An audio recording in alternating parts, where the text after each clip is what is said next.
नमस्कार विद्यार्थ्यांनो, आपल्या YouTube चॅनेलवर पुन्हा एकदा आपले मनापासून स्वागत आहे.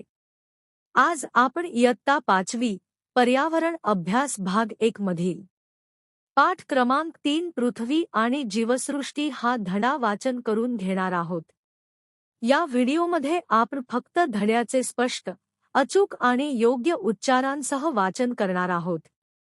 या धड्याचे संपूर्ण स्पष्टीकरण मी पुढील व्हिडिओमध्ये सविस्तरपणे समजावून सांगणार आहे. चला तर मग धड्याच्या वाचनाला सुरुवात करूया. 3 पृथ्वी आणि जीवसृष्टी. सांगा पाहू. 1. तुम्हाला पाणी कोठून मिळते? 2. तुमचे घर कोणत्या आधारावर बांधलेले आहे? 3.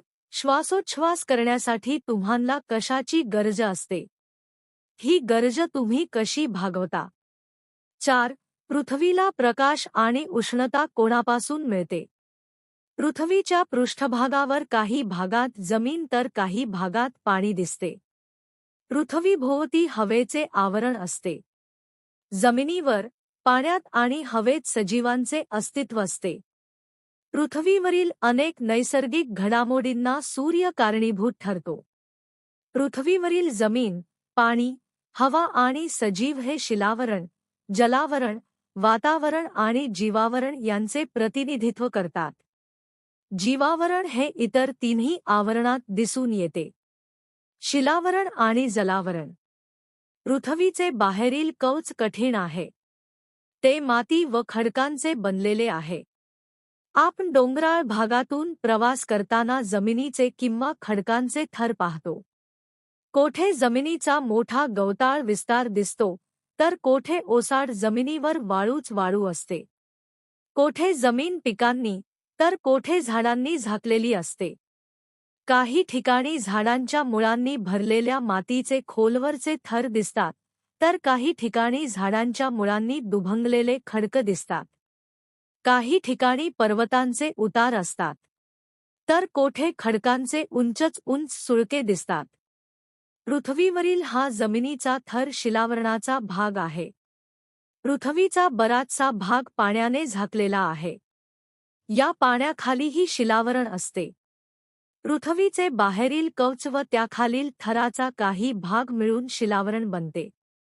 पृथ्वीच्या पृष्ठभागाचा सुमारे 1/3 भाग जमिनीचा आहे.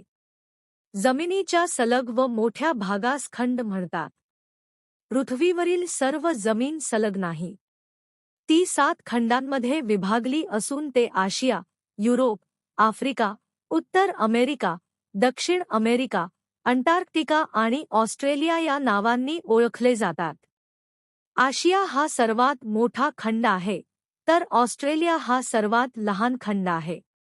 जमीन सगळीकडे सपाट किंवा सारख्या उंचीची नसते. तिच्या उंचस्खलपणामुळे जमिनीला विशिष्ट आकार प्राप्त होतात, त्यांना भूरूपे म्हणतात.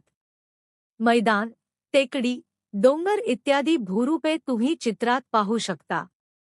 पृथ्वीच्या पृष्ठभागाचा सुमारे 1/3 भाग पाण्याने व्यापलेला आहे. यापैकी बहुतांश पाणी महासागरांमध्ये सामावलेले आहे. महासागरांमधील पाणी खारे असते. अटलांटिक, पॅसिफिक, आर्क्टिक, हिंदी व दक्षिण महासागर हे 5 महासागर आहेत. महासागर व जमीन यांच्या सीमाभागाला सागरट किंवा किनारपट्टी म्हणतात.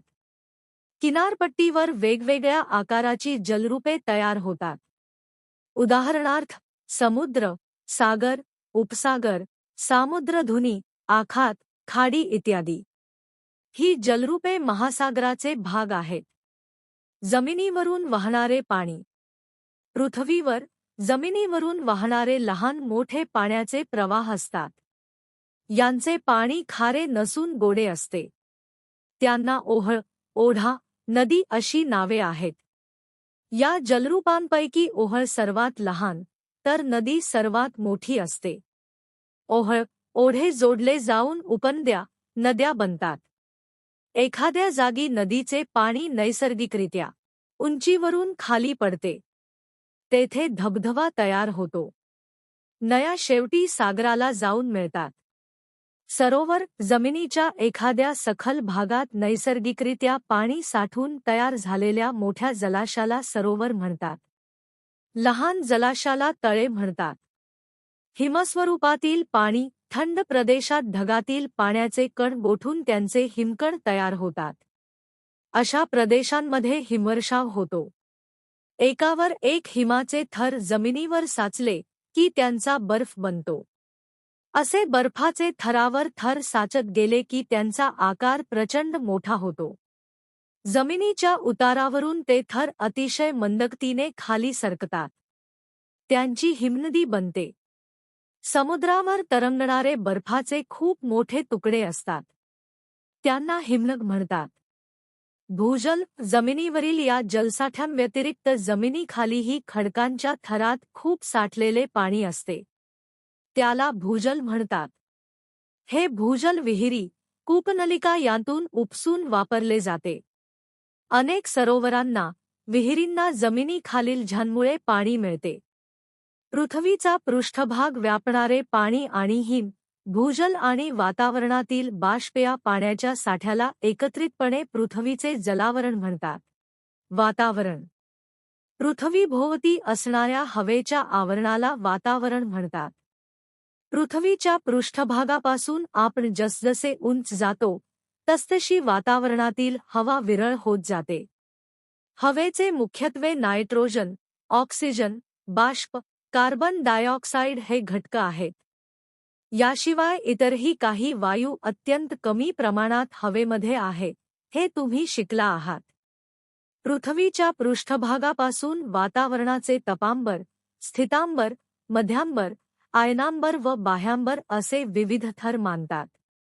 पृथ्वीच्या पृष्ठभागापासून सरासरी 13 किलोमीटर अंतरापर्यंतच्या थराला तपांबर म्हणतात. तपांबरातील हवेत अनेक बदल होत असतात. या बदलांचे पृथ्वीवरील सजीवांच्या जीवनावर महत्त्वाचे परिणाम होतात. सूर्यापासून पृथ्वीला उष्णता मिळाल्यामुळे पृथ्वीचा पृष्ठभाग तापतो, म्हणून पृष्ठभागालगतची हवा सर्वाधिक गरम असते. तपांबरात वरवर गेले असता हवा थंड होत जाते. वातावरणातील जवळजवळ सर्व बाष्प तपांबरातच असते, म्हणून ढग, पाऊस, पर्जन्य, धुके, वारे, वादळे अशा हवामानाशी संबंध असलेल्या सर्व घटना तपांबरातच होतात. उंच डोंगरावर गेले असता सभोवतालची हवा पृष्ठभागाच्या हवेपेक्षा विरळ असते. वाहतुकीसाठी वापरली जाणारी सर्व विमाने तपांबराच्या उंचावरच्या भागात उडतात. त्या उंचीवर हवा आणखी विरळ असते. विमाने उंच गेल्यावर प्रवाशांना श्वसनासाठी पुरेशी हवा मिळावी, म्हणून विमानात विशेष सोय करावी लागते. पृथ्वीतलापासून तपांबराच्या बाहेर सुमारे 50 किलोमीटरपर्यंतच्या थराला स्थितांबर म्हणतात.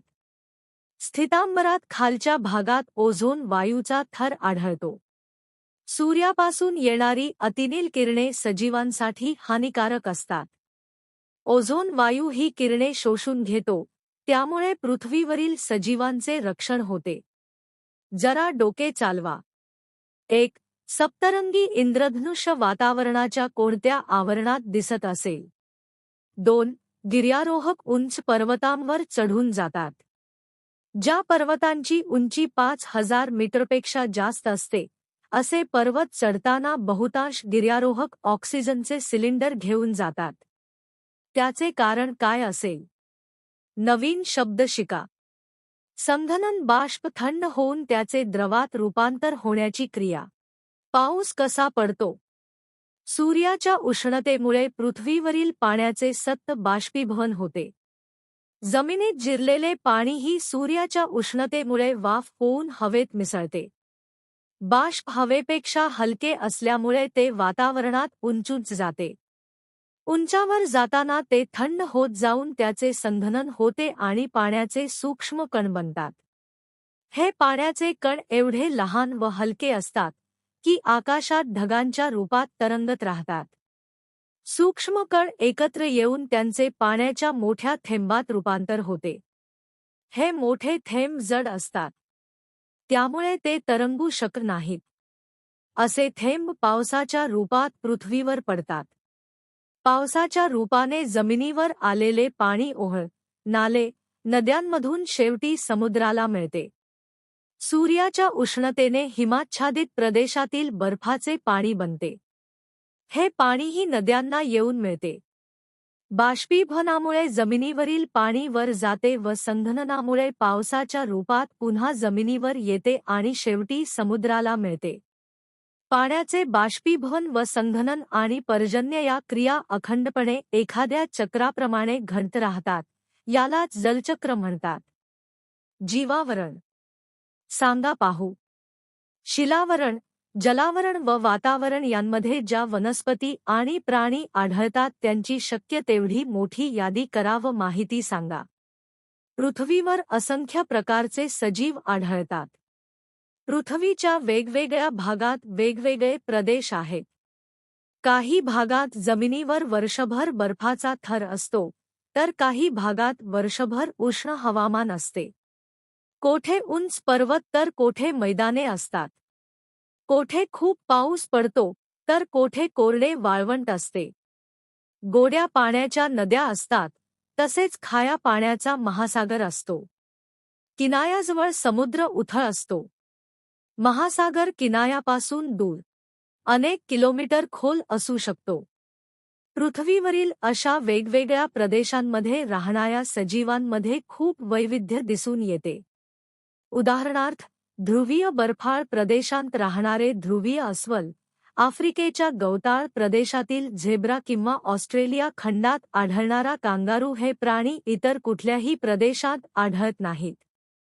हत्ती आणि सिंह हे उष्ण प्रदेशात आढळतात. अशा वेगवेगळ्या प्रदेशात वनस्पतींमध्येही विविधता आढळते. सजीवातील ही विविधताच त्या प्रदेशांचे वैशिष्ट्य आहे. पृथ्वीवर सगळीकडे म्हणजे जमिनीवर, पाण्यात व हवेत विविध प्रकारच्या वनस्पती, प्राणी व सूक्ष्मजीव असतात.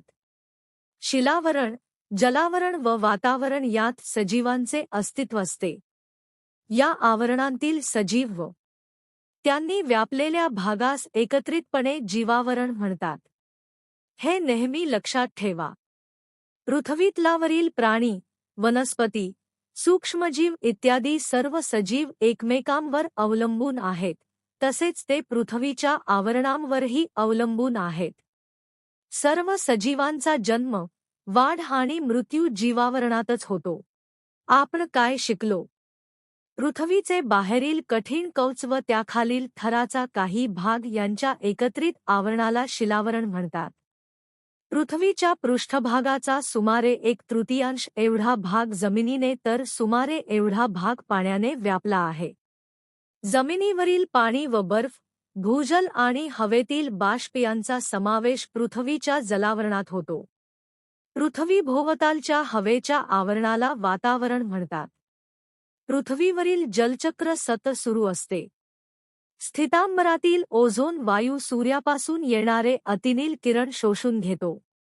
त्यामुळे पृथ्वीवरील सजीवांचे रक्षण होते.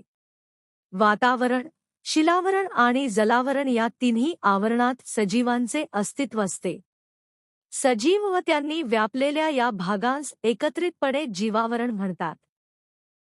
तर विद्यार्थ्यांनो, आजचा वाचनाचा व्हिडिओ इथेच संपतो. आपण पाठ क्रमांक 3 पृथ्वी आणि जीवसृष्टी हा धडा पूर्णपणे वाचून घेतला. या धड्यातील सर्व मुद्दे आणि संकल्पना मी पुढील स्पष्टीकरणाच्या व्हिडिओमध्ये अगदी सोप्या भाषेत समजावून सांगणार आहे. म्हणून पुढील स्पष्टीकरणाचा व्हिडिओ नक्की पहा. हा व्हिडिओ आवडला असेल तर लाईक करा, शेअर करा आणि अशाच शैक्षणिक व्हिडिओंसाठी आमच्या चॅनेलला सबस्क्राईब करा. धन्यवाद विद्यार्थ्यांनो.